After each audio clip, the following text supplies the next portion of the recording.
Ya, sidang kasus dugaan penodaan agama dengan terdakwa Basuki Cahayapurnama atau Ahok akan kembali digelar pada hari ini dan rencananya akan dimulai seperti biasa pada pukul 9 pagi. Iya, ini berarti sidang yang ke-15 yang digelar di Auditorium Kementerian Pertanian Jakarta Selatan akan menghadirkan 3 saksi ahli.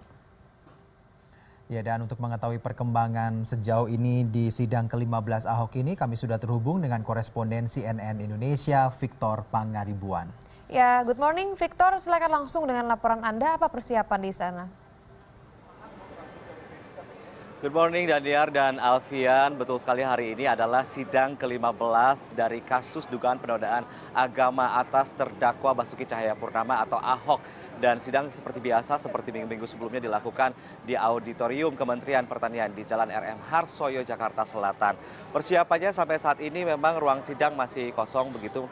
Awak media juga masih menunggu kehadiran dari kedua belah pihak, dari jaksa penuntut umum dan juga dari kuasa hukum Ahok sendiri begitu. Dan hari ini betul sekali akan dihadirkan 3 saksi ahli dari kuasa hukum Ahok sendiri.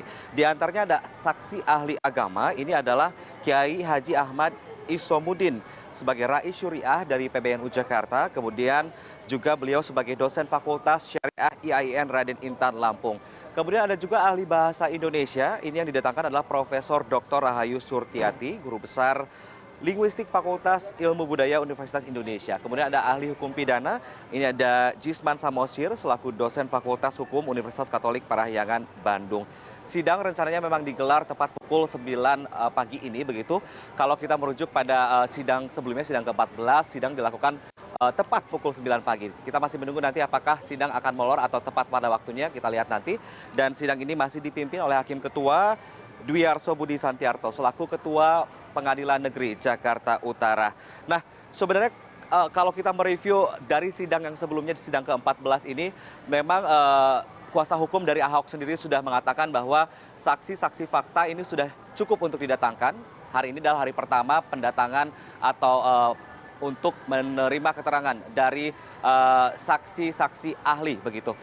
Total hingga kini dari kuasa hukum Ahok sendiri sudah mendatangkan 6 orang saksi. Di antaranya ada saksi fakta di persidangan yang ke-14 atau minggu kemarin, ini ada 3. Di antaranya adalah Juhri yang merupakan pegawai negeri sipil di Kabupaten Belitung. Kemudian juga ada Suyanto. Ini adalah sopir pribadi keluarga dari Ahok yang suka dan selalu bekerja sama dengan Ahok di Belitung Timur. Kemudian juga ada Fajrun.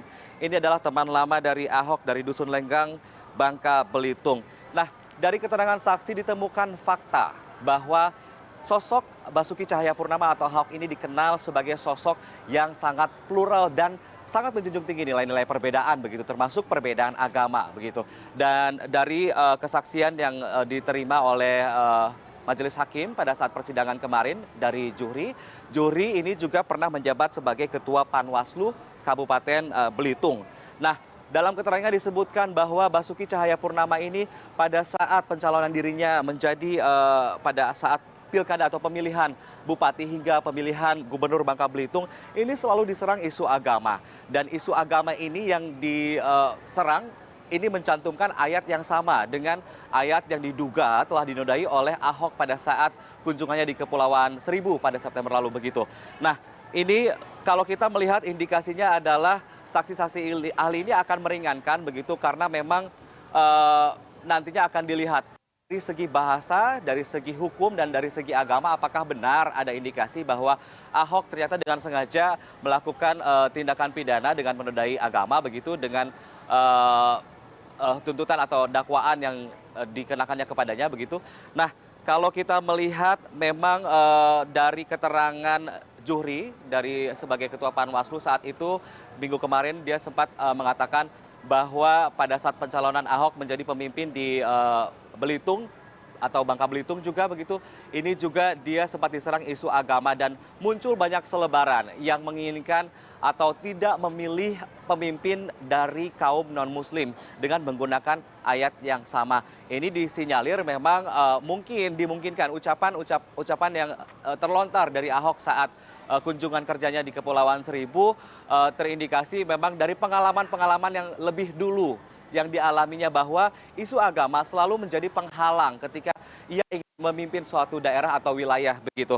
Nah, kalau kita melihat nantinya akan persidangan akan berjalan seperti apa, kami masih menunggu kehadiran dari 3 orang saksi ahli ini, dari ahli hukum pidana, ahli agama, dan juga ahli bahasa Indonesia, Alfian Daniar. Ya, Victor, kalau dalam beberapa sidang kemarin seperti sidang ke-12, 13, dan juga 14, masa yang datang dalam persidangan ini sudah mulai berkurang gitu. Tapi pengamanannya sejauh ini masih cukup ketat. Apakah di hari ini pengamanan juga masih sama diberlakukan seperti pengamanan di sidang-sidang sebelumnya, Victor?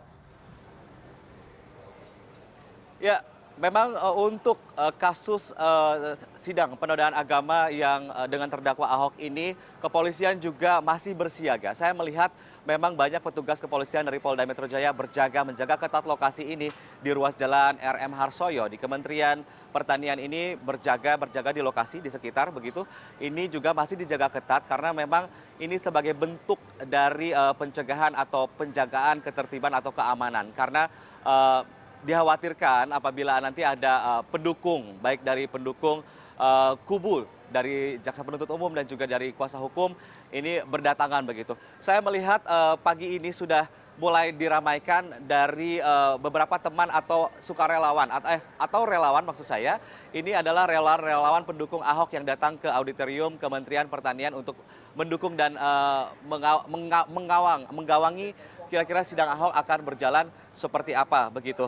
Nanti juga akan dilakukan pengalihan arus lalu lintas karena saya sempat melihat arus lalu lintas di sekitar lokasi Kementerian Pertanian ini cukup padat terutama dari arah Pasar Minggu menuju Pondok Indah begitu. Nah, memang untuk antisipasi jalan dari arah Mampang Perapatan, dari arah Pasar Minggu, dan dari arah Cilandak menuju Ragunan ini ditutup begitu untuk menuju ke arah Ragunan. Namun kepolisian sudah memberlakukan sistem pengalihan arus dan bersifat situasional begitu. Nah, untuk lalu lintas dari arah Ragunan menuju Mampang, Alfian dan Daniar ini nanti akan berbelok ke wilayah Cilandak KKO dan berputar balik di sana. Kemudian dari arah Mampang menuju Ragunan ini kendaraan diarahkan untuk putar balik di Tanjung Barat. Kemudian dari arah Pasar Minggu menuju Ragunan ini juga akan berputar di lokasi yang lama yang sama di Cilandak, dan dari arah sebaliknya juga akan berputar balik di wilayah Tanjung Barat.